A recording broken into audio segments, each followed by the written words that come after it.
Good morning, everyone. This is Carl F. Rose, recording from Bedford, Pennsylvania on Victory Monday, both Michigan and the Lions. It's October 16th, 2023, and I'm going to try and keep this short because I have a more important video that I want to do next later on in the week, Wednesday, Thursday. But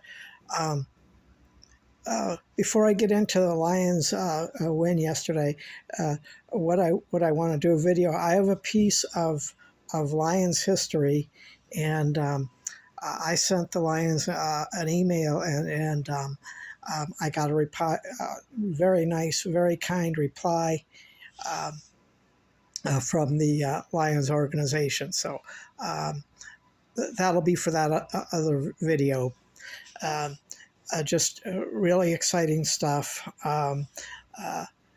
As many of you know, I'm 65. I'll be 66 next year, and in preparing my will and all that kind of stuff. One of my items, I believe, since I have no heirs or anything, and I'm working things out with my attorney, and something that when I go, I feel belongs in Ford Field on display with information regarding my story. And anyway, that's just kind of what I have coming up later in the week. So stay tuned for that. But anyway, yesterday, the Lions did exactly what I said they needed to do, which was crucial, and they're going to have to repeat the same process in Baltimore next week. And what is key, it's time of possession. And when they didn't have the ball, they were, even though they only had one sack, they were chasing around Baker Mayfield pretty much all day. And to kick it off, I knew this was going to be a good game when Bucs tipped the ball. And then Will Harris of all people, intercepted the ball. So shout out to Will Harris for just being Johnny on the spot and getting the interception that led to the field goal to start the game at 3-0. So yeah, even Will Harris is stepping up. So and Jerry Jacobs is just he's playing lights out. And I will be the first one to admit that I wanted Jacobs out of there, and I wanted Will Harris gone. Well, apparently, Coach Campbell is, he's just, he's letting them know, if you're out there, you got a job to do, and you got to do your job. It's just that simple. You have assignments, you follow through on your assignments, and you win the game. But Jared Goff, he was making passes that, pinpoint passes between defenders, getting it right to the receivers. JMO, people are going to say JMO dropped the one, but then a little later, then the long pass, you're going to see more of that. JMO is apparently where he's at. He's still good at the vertical play.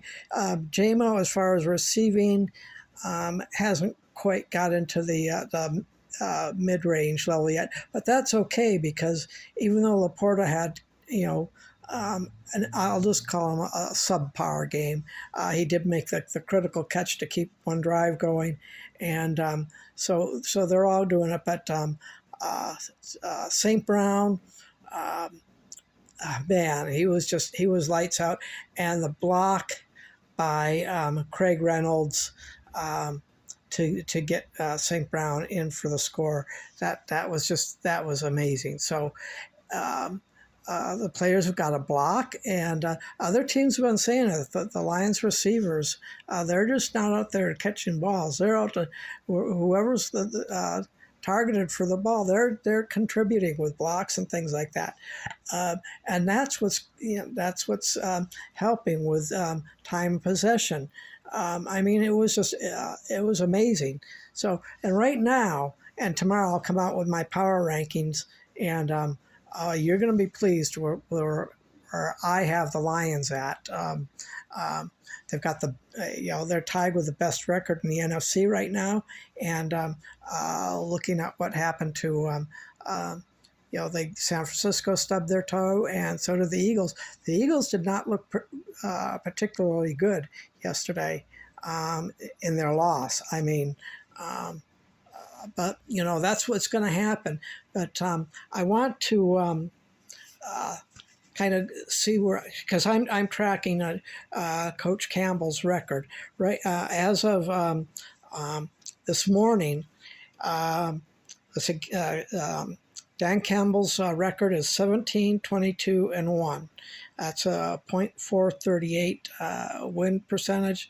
So he's already passed up Monty Clark, who had a .414 one-loss percentage. I'm trying to angle it here so get a better lighting. Anyway, so and Monty Clark was one of the better coaches that the Lions have had in my lifetime anyway.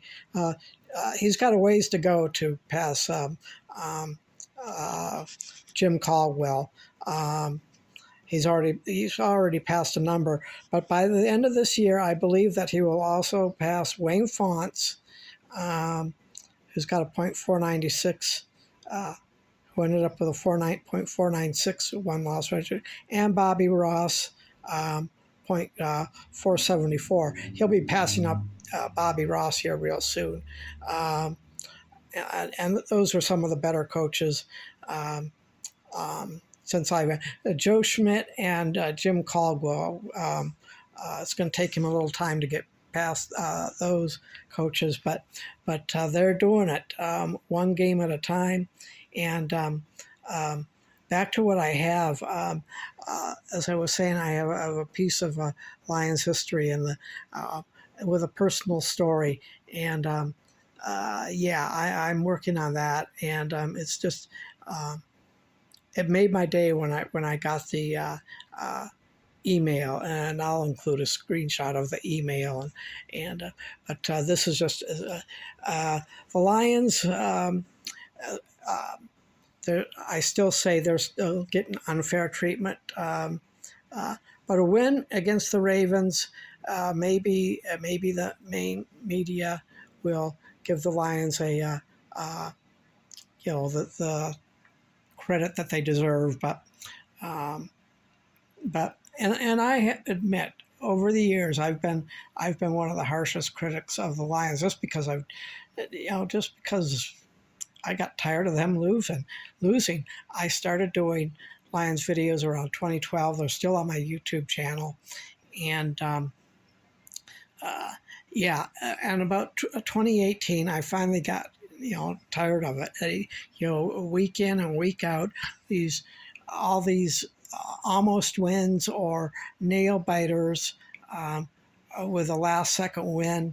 The Lions just did complete domination yesterday, and that's how they won, and that's how they're going to win.